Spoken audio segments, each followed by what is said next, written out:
oh, here comes the move. And like when the shirt comes off, you can't be like, you got to be confident. You got to be like, boom. Yeah. So Zoo, you got to be zoo. Cristiano Ronaldo, Suey.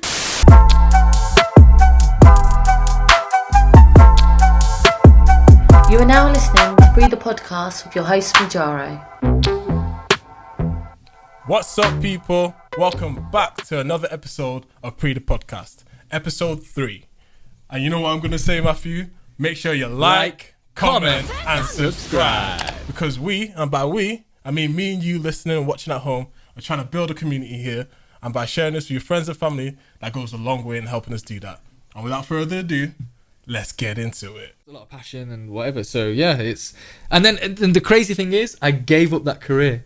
What? Yeah, so I was making it in radio, and my dream was to. But you still do radio now, right? Yeah. Well, a little side story. So then I was doing my degree, did all this at the same time, and then I was landed like a few small jobs here and there in radio. It takes a long time to build up in radio, and at the same time, that's when I started my tech career now, and Sky came calling, so I worked for Sky. Morning all.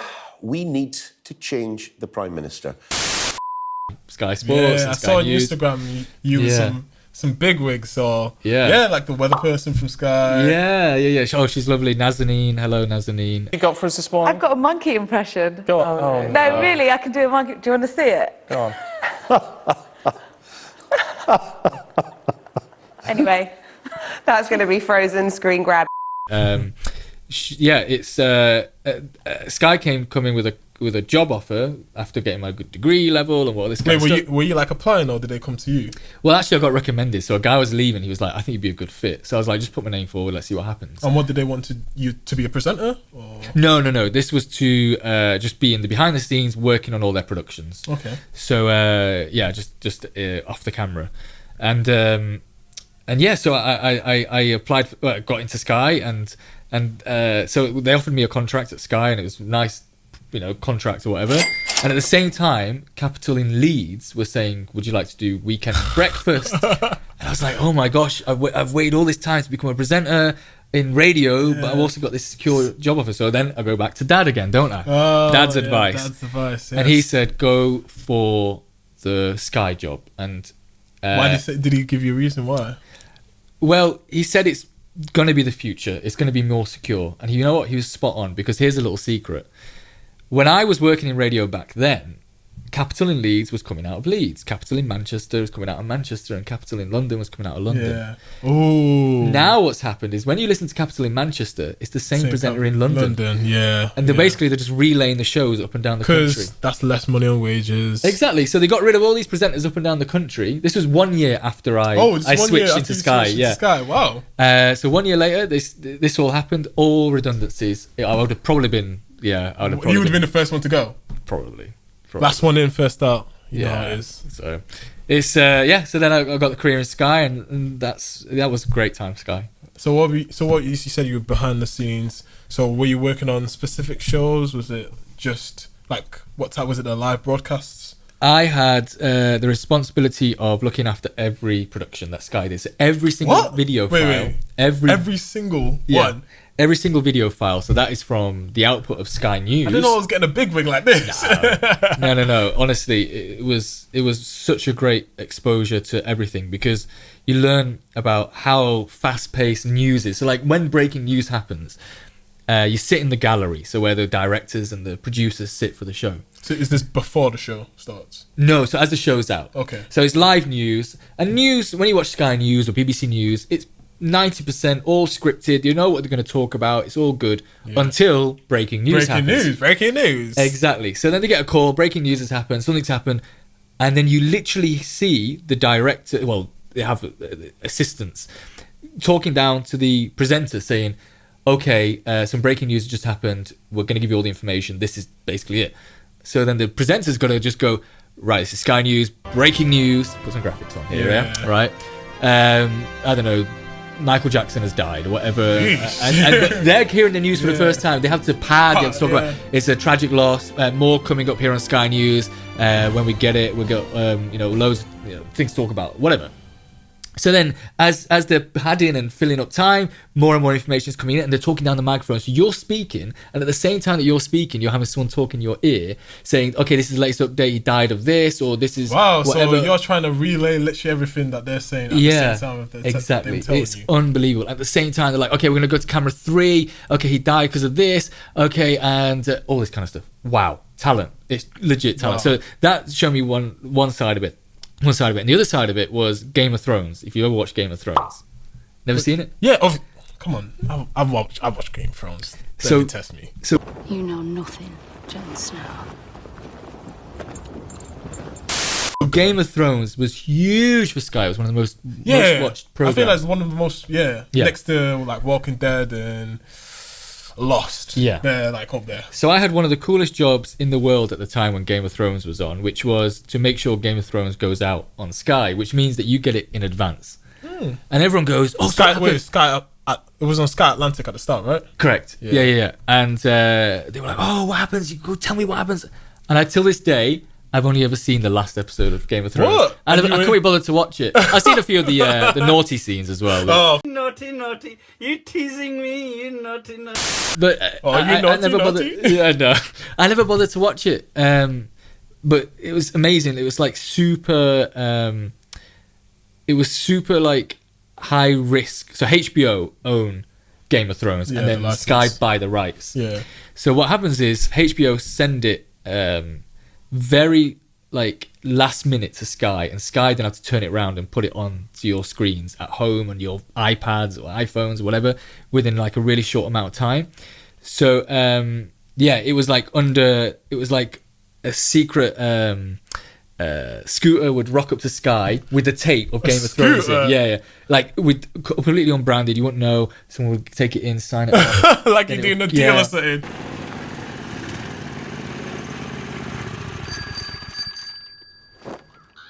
Honestly, it was literally like a deal, and that was it. And then we would have to get it through, get the audio description on, like get this, all the extra bits sorted out, cut the ad breaks in, subtitles as well. Subtitles, exactly that, and turn that around in a couple of hours and get it to air. And it was you were part of that process. Yeah. It was stressful. Those stress. Game of Thrones days were absolutely stressful, especially for a show like Game of Thrones, because it would release in America, like. They would do all their things, right? They would publish it, and literally Sky made it a thing. On the night after, it'll be like 12 hours later, we have it as well. So you don't even need to worry about staying up or something like that, or watching through illegal streams. Sky's got your back. We're here with it. Wow, exactly. That process could be done. Wait, couldn't they just give you? Well, this is the thing. So at the time, some episodes were getting leaked of Game of Thrones, so they tried everything to keep it proper last minute, only give it to you when you really needed it.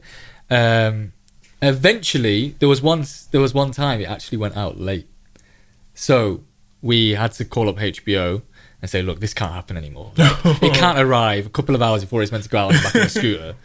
Like come on, bro. Yeah. Like, could you imagine going to the cinema and there's a brand new Batman movie, and all of a sudden, 1 second, guys, just walking up, and here's the latest episode of Batman. The hell are you supposed to be?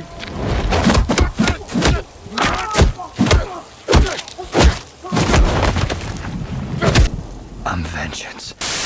Yeah, that's not efficient. No. And so yeah, it was a good time working at Sky. You got to see everything behind the scenes, Sky Sports News. So this was good. So when you're seeing Sky Sports News, you got all the presenters, and in the background you got all the people on the computers. Yeah, you're one of those.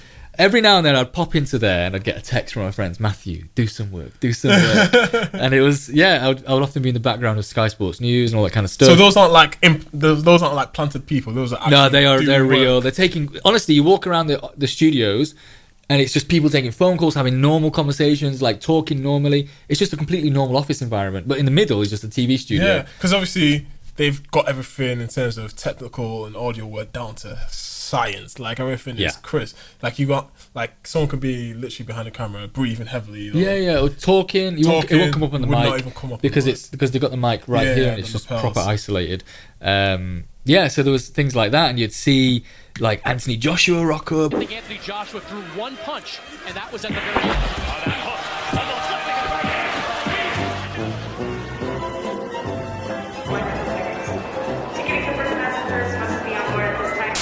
It's just He was loads of celebrities. Like, I'm guessing all the sports stars. So what type of sports stars have you seen? So you said Anthony Joshua came through. Yeah, there was one time. So Sky has a gym on campus. Of course they do. And I remember I finished my gym session. I think it was a night shift, and I've just then come out, did a gym session. I was about to leave, and it was a Monday, and as I was putting my clothes on, somebody was stood next to me taking their clothes off.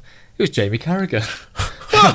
Was this when he just started? This was like, yeah, a year when he or still two, had the thick. Thick accent. Yeah. He's worked on that. His mate. accent is crisp now. Yeah, and he's a good pundit. Like, he's those, a really good pundit. Those guys are absolutely fantastic at doing their content. But it was just so weird. Like, there's Jamie Carragher in his boxers. In his briefs. Yeah. Yeah. So that was my life, yeah. Wow. Well, speaking of hobbies, you've got a very, very interesting hobby. I want to say interesting. Oh, wow, he set me up here. No, you've got a hobby. You love to dance, don't you? You're a dancer. This is interesting because I've never wanted to do dancing, really. I don't have any natural rhythm or flow. Like, I'm the dad dance level. Like, sure, we'll see about that. Yeah, we'll drop in a little video. Look at this video. Now I'm joking. I was approached. I moved to Reading, so I was living in London, and I moved to Reading because I was paying like £1,000 a month in rent for a room in a 6-bed house share. It was crazy. So then I was like, I need to put this money into investments, into something else, rather than £1,000 just thrown away down the drain every month. That's crazy. London prices, man. And so I bought a place in Reading. So I moved to Reading, and I got a mortgage, and felt great. But I was like, I don't know anyone here. I'm a loner. Like, I don't know anybody. I know it'd be like that sometimes, coming from the north and going down south, and you literally, your friends, you have to just make friends where you can, and that's how we met. True, exactly, and so I got to meet one or two people, and they said you should come dancing, and I was like, okay, what type of dancing did you envision then? So they told me it was salsa, which was great, and then so I was approaching. I was probably like 27 at the time. I'm 32 now, and I remember I was approaching 30, and I was like, "What do you want to do before my 30th on my bucket list?" I'll just try a dancing class. I've always wanted to go from that guy that was really bad in the club, literally, being the smooth mover. Did you try dancing in the club, or were you like me? I'm an outside guy. Stood at the bar. I'm a wall guy. You're a bar guy. Yeah. Just stood at the bar, leaning against it. Just chilling. Like, I'm not going on that dance floor. Now, so I was like, I would be so cool to be like one of the smooth movers. I'd love that. And so I went to the dance class, and I was dreadful. The first lesson in salsa is walk forward, walk back, walk forward, walk back. We got this, yeah. I was tripping up. I couldn't even walk forward. Wow. I couldn't walk, honestly. So it was in a Revolución de Cuba, and so it was in a bar, and it was full of beautiful, beautiful girls. Oh, I bet. You sussy bata. So I was like, this is a good setting. This is in Reading, right? Yeah, this is a good setting. Nice people. I'm keen. I'm going to come back each week. So I kept on coming back, and eventually it clicked. So I was like, I'm starting to master salsa here. And then one of the girls there, she was like, you know what you should try? This other dance called Bachata. And this was like, I watched it for the first time, and like bodies are very close in Bachata. I was like, You just managed to do the forward and back. You're not trying to do Yeah, exactly. Exactly. So I remember seeing the class for the first time. I was like, I ain't doing this. But eventually I got dragged in and I did it. And I fell in love. That was the dance for me. So salsa's great, but bachata for me is just the one. And eventually I got up to like top of the class and competed in the UK championships. And obviously I didn't win. I got like 4th, 5th, or whatever. Oh yeah. Light flex as always. No. And then I joined the team and we toured the world doing performances. Wow. Yeah, so we like also in front of like 2,000 or 3,000 people. So I went from this guy who could barely walk forward and back, to now selling out arenas. Honestly, it was unbelievable. But it was a part of the routine, right? I'll send it you so you can drop it in. This is so bad. It's a part of the routine where I had to. Oh yeah.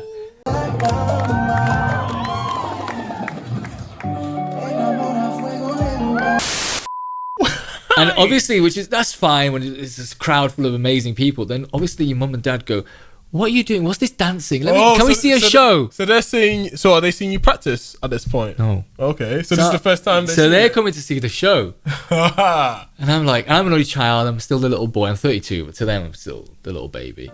And so then, the show starts and we're doing the moves or whatever. And I can see them out the corner of my eye and stuff like that. And I was like, oh, here comes the move. And like when the shirt comes off, you can't be like, you got to be confident. You got to be like, boom. Yeah. So you got to be zoo. Cristiano Ronaldo, Suey. Yeah. So the shirt comes off, and so mum and dad were like, that was nice. That was all right. Yeah. But it's been incredible. And if you're one of my regrets in life, and I don't know, do you have regrets in life? Not anymore. No, you say no to regrets. No more regrets. But one of the regrets is I wish I started sooner. I always thought it'd be cool to be like the smooth mover or whatever. And I wish I did start sooner now. Okay. But yeah, so like, because obviously I'd have far more years of enjoying it, not just being better at it. I just want to enjoy it. Every time I dance, I enjoy it. And I feel like it's probably also the community aspect as well. I'm pretty sure you've met a lot of amazing people through dance. Exactly that. I met loads of amazing people. And then one of the cool things is, now I don't need to know anybody. I don't need to have friends in this area. I can go to a different town, find a dance night. You're already chatting. As soon as you build that connection through dance, you can take that to the bar. You can take that to outside now when everyone's chilling and relaxing, and you can just start a conversation because you already have that one thing in common. Bad story. You ready for this? What? So I was on a night out, and so I finally made my dream of becoming the smooth mover in the club. So I was dancing. So you got the girls on you now, yeah? Well, there was a hen do that night. Oh, that's like salsa, hen do, bachata, hen do. Yeah, so I was whipping out the moves, and the hen do clocked me, and the bride-to-be came up to me. Oh, no. She came up to me, and she was like, you need to come back to mine and show me how to do these moves. Honestly, my dream of being the smooth mover to get all the girls, it was rubbish. It was the rubbish moment. So what she said? So she said, come over. She was drunk. She was smashed. Yeah. She was smashed. No girls. Anyway, she's probably happily married now. Yeah. Thanks to you not. Yeah. I could have been the home wrecker. The home wrecker. That would have been a horrible thing. But yeah, I couldn't believe it. I was like, whoa, this was insane. Anyway, good luck with the marriage, all that kind of stuff. Yeah. Shout out to you, Stacey. Yeah, exactly. Wow. I feel like I wouldn't say I'm a dancer, but I do like to dance. But for me, it's one of them where I dance when I feel comfortable with the people around me.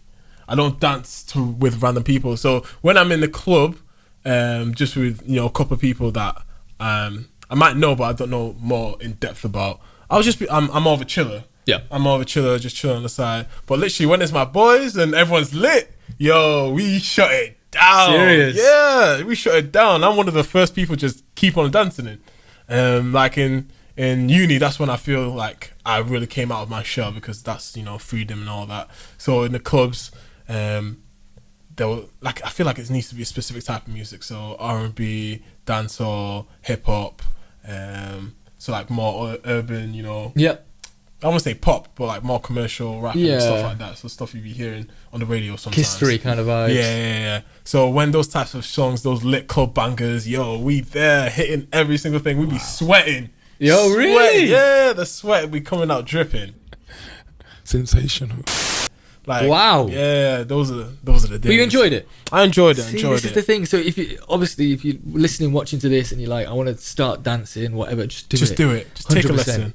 Yeah, like the big thing as well now, obviously there's a load of Latin influence now in like UK charts, whatever you got. Yeah, like, I mean, that's Camila Cabello. Yeah, that's been happening for at least 5 years now. Yeah, exactly. You've got all these like just like mishmash of artists, like Ed Sheeran's done a track. Drake did the track with Naughty Boy, Mia. Exactly. I love that one. Yeah. That was a banger. Exactly.